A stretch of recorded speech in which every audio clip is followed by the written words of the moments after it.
शीर्षक, एक मुलाकात और फिर गुम हो जाना। ट्रेन धीरे धीरे प्लेटफॉर्म से सरक रही थी। शाम का समय था और आसमान हल्के नारंगी रंग में रंगा हुआ था। भीड़, आवाजें, चाय वालों की पुकार, सब कुछ उस पल को और जीवंत बना रहा था। अभिनव खिड़की वाली सीट पर बैठा था। हाथ में एक किताब थी, लेकिन उसकी नजरें शब्दों पर नहीं, बाहर भागते हुए लोगों पर टिकी थी। वो सफर पर निकला तो था, लेकिन मन कहीं और भटक रहा था, शायद किसी अनजानी तलाश में। तभी ट्रेन ने गति पकड़ी ही थी कि अचानक एक लड़की हड़बड़ाते हुए डिब्बे में चढ़ी। सांस फूल रही थी, बाल हल्के बिखरे हुए और चेहरे पर एक अजीब सी मासूमियत। सॉरी, ये सीट खाली है? उसने हिचकिचाते हुए पूछा। अभिनव ने हल्की मुस्कान के साथ कहा, हाँ बिल्कुल, बैठिए। वो बैठ गई। कुछ पल के लिए दोनों के बीच खामोशी छा गई। सिर्फ ट्रेन की आवाज और हवा की सरसराहट थी। मैं प्रियंका, उसने धीरे से कहा। अभिनव, उसने जवाब दिया। बस वहीं से शुरू हुई एक ऐसी कहानी जिसका अंत शायद किसी ने नहीं सोचा था। सफर लंबा था। धीरे धीरे बातचीत शुरू हुई। पहले साधारण बातें, जैसे कहां जा रहे हो, क्या करते हो। फिर बातों का सिलसिला गहराता चला गया। प्रियंका हंसती थी तो लगता था जैसे किसी ने ठंडी हवा का झोंका छोड़ दिया हो।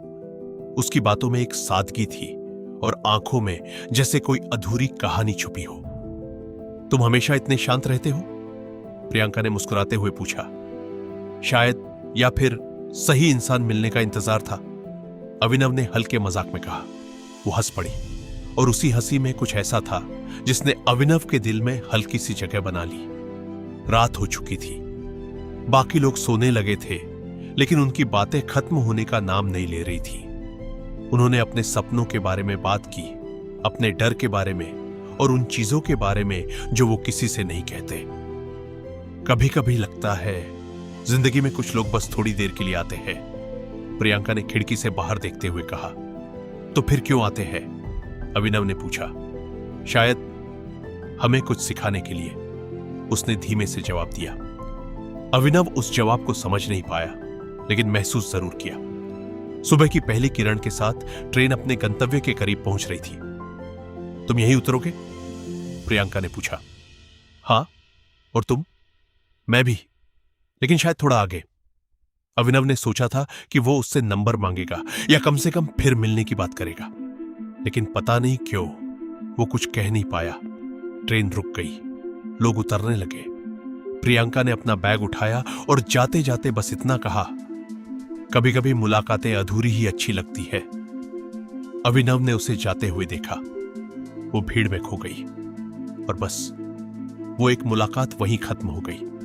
दिन बीतते गए, लेकिन अभिनव के लिए समय जैसे रुक गया था। वो हर दिन उसी ट्रेन, उसी प्लेटफॉर्म और उसी मुस्कान को याद करता रहा। उसने कई बार सोचा, काश उसने उसका नंबर लिया होता, काश उसने कुछ और कहा होता, लेकिन अब वो सब सिर्फ काश बनकर रह गया था। कई महीनों बाद एक दिन अभिनव उसी स्टेशन पर खड़ा था। वो किसी काम से नहीं आया था, बस यूं ही। अचानक उसकी नजर एक किताबों की दुकान पर पड़ी। एक किताब सामने रखी थी, एक मुलाकात और फिर गुम हो जाना।